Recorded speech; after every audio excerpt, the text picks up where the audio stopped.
An Affair of the Heart reveals a love story that has intrigued people for generations.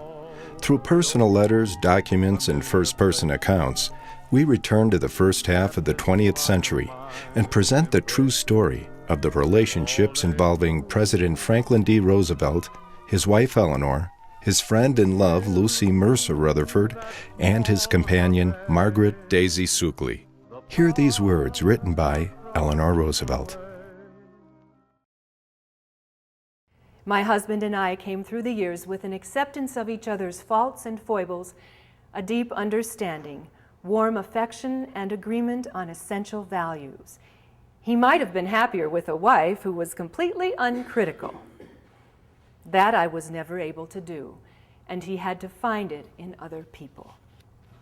Our program finds FDR in 1944, alone in the White House, musing about his past and marriage to Eleanor. But she was still one of the most beautiful women that I ever met, both inside and out. Franklin chose me, insisted upon me, and I could not have been happier. Lives changed with Franklin's entry into politics. I could scarcely keep up. So Franklin said, hire someone. And so I did. Lucy Mercer was such a dear. She meshed into our family like warm butter on toast. She knew exactly what the kids needed. She helped Eleanor with her social responsibilities, the letters and the notes. And when we had a dinner and we needed an extra person there, Lucy was the ideal person, beautifully dressed, a voice like black velvet. And as one of our guests said, when Lucy's at the table, we don't need a picture of the Mona Lisa. What followed is one of the most captivating affairs in American history. Franklin and Lucy began a relationship that would last their lifetime. Through it all, he and Eleanor stayed together, with other significant women playing a part as well. One of them was distant cousin and companion Margaret Daisy Suckley. When he'd been stricken with polio, I followed the family closely and never dreamed I could help in any way.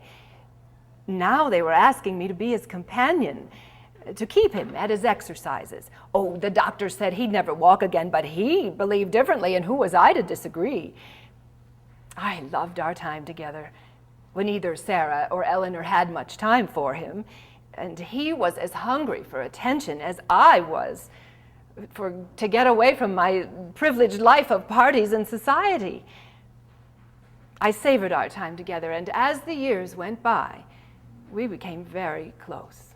Franklin overcame the restrictions of polio and went back into politics, but he needed something more. I was elected governor of New York. And then, in 1932, I was elected president.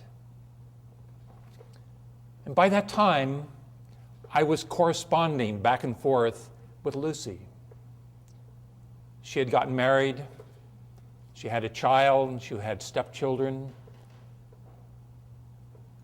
And I thought, on that inauguration day of March 4th, 1933, I'd like her to be there.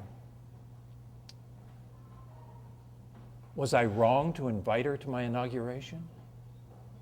An Affair of the Heart brings these stories together in their historical perspective and in one that resonates repeatedly with audiences of today. The question and answer portion is always provocative and lively. The voices of the women are portrayed by Mary Jane Bradbury. An educator, author, and storyteller, she is a Chautauqua speaker for the Colorado Humanities and an historic interpreter for the Denver Museum of Nature and Science. Franklin Delano Roosevelt is portrayed by Richard Merrill, who has portrayed FDR over 200 times to audiences nationwide. A Chautauqua speaker for the Colorado Humanities, he is author of FDR, Pivotal American President. An Affair of the Heart has been performed nationwide to wide acclaim. For information, visit www.biosinhistory.com or call 303-722-8786. I'll be looking at the moon, but I'll be seeing